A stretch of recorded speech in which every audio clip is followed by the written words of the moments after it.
All right, good morning, everyone. So, thank you, Joey. So, what I want to talk about this morning is something called the Integrated Community Ministry. Anyone ever heard of that? Yeah, exactly. Anyone in the congregation? Yeah, a few people have. Okay. The Integrated Community Ministry of Riverbend Presbytery is, it's like a church for people who live in what we call the core neighborhoods of Saskatoon. So these are the parts of Saskatoon where there's more people who don't have a bunch of money than people who do have a lot of money. So it's kind of like Riverdale and Westmount and Meadow Green areas. And so in those parts of the city, for one reason or another, there's a lot of people who you might say that they're poor, that they just don't make as much money. And sometimes people in those areas, because they're poor or because they have other problems in their life, life is sometimes harder for them. So our presbytery, our group of United Churches in Saskatoon said, hey, well, these people, they need help, and sometimes people who don't have as much money aren't noticed as much, and people don't care for them as much. We thought, well, they need a minister. They need a minister just for them.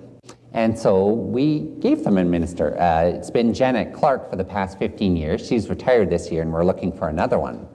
So they have a minister of their own, and she doesn't do church on Sundays because those people can go to church any place. But what she does with them is she does activities, and she also visits with them. So some of the activities that she does, one of them is called the 10 by 10 art project. And it's called that because what she does is she buys these 10-inch by 10-inch canvases. She should have done metric, but I mean, 25-centimeter project doesn't. Anyhow, so they're 10-inch by 10-inch canvases, and she gives out paints and these canvases to paint on, and people paint and they make art.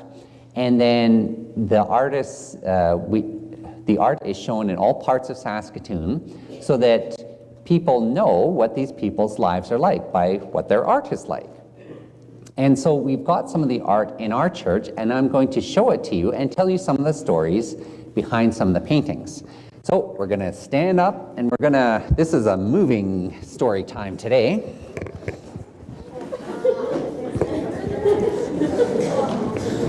All right. But no, don't leave. It's still story time. Where are you going? Okay, so let's file over here. We'll start over here. You can go down here so that everyone can see. So the first picture here is a picture of a goose and two geese that are flying. And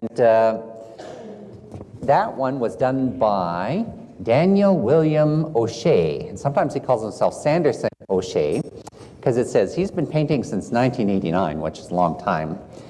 He grew up in Saskatoon, raised by the O'Shea family, but he was born in La Ronge to the Sanderson family. So he's an Indigenous person who was raised by a non-Indigenous family. And so he remembers and thinks about some of his time in the North and paints pictures of the North. I think that looks like a northern lake.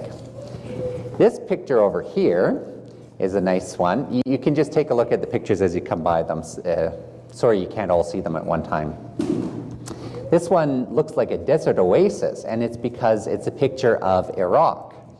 This was done by Sassam Al-Mandalwali. And the reason I have trouble saying that name is because it's an Iraqi name.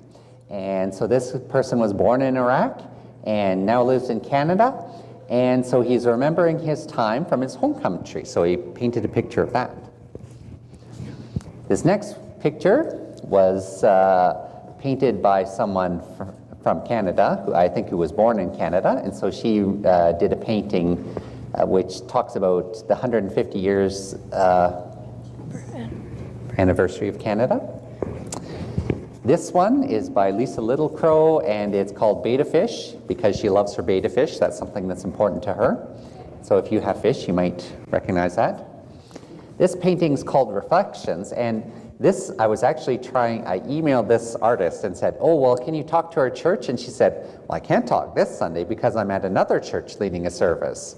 So you see that sometimes people who are part of this integrated community ministry, they have other churches to go to, but we're very glad that they share their art with us. Okay, now we're gonna go across here. Take a look at the art as you're going past.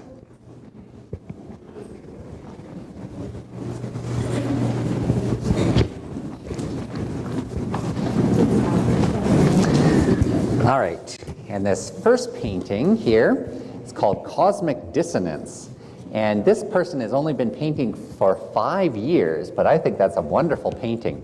It's got lots of textures in it. It makes me want to touch it, but I haven't touched it because I don't think you're supposed to. So, this one is a good one. It's called Assiniboine Medicine.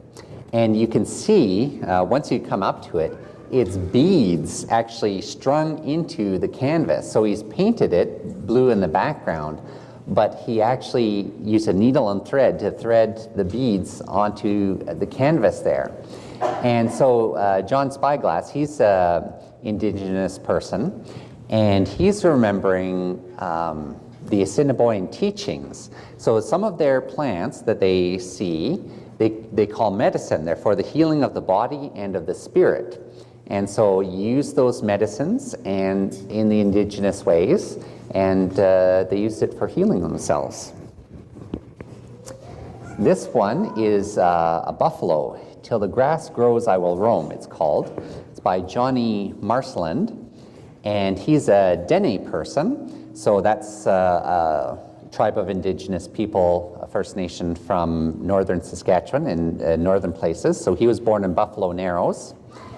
And the buffalo is an important Indigenous symbol, so that's why he drew that one, painted. This one is kind of like a cowboy painting here. Looks like, or maybe it's a cowgirl. What do you think? Can you? Cowgirl. Is it cowgirl? Yeah. Or this guy with really long hair. Yeah, whoops. So this one was drawn by a guy named Ken Breivik. And he had an accident at work a few years ago, and it not only hurt his body, but it kind of made him sad, and he had some problems kind of getting over it. So he says that one of the ways that he helps get over that accident is by painting, and he's become a very good painter, and we enjoy his art very much.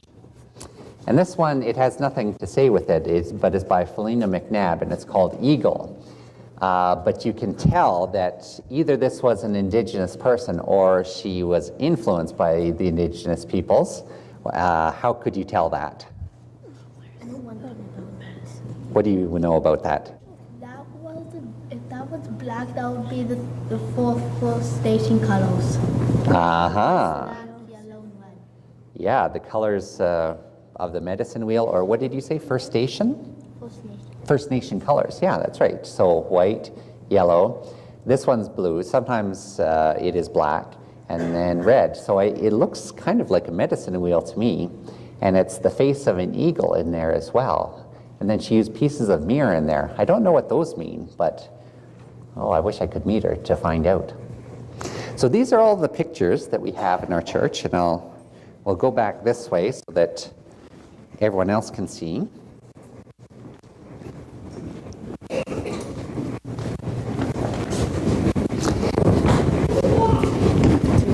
And so by looking at those paintings and by thinking about what they might mean, they teach us a little bit more about people who live in the core neighborhoods of Saskatoon, and they teach us a little bit more about Saskatchewan's Indigenous peoples too. So we're very glad to have those paintings in our church, and we're very glad that the artists will get some money, and we're very glad that part of the money, like people are going to buy those. There's little sheets there where you can bid on them in an auction, and we're glad that the money will go partly to ministry, so that people who are in the core. Well, my microphone seems to be cutting in and out, so that's time to stop. And we're going to go downstairs now for Bible Adventures.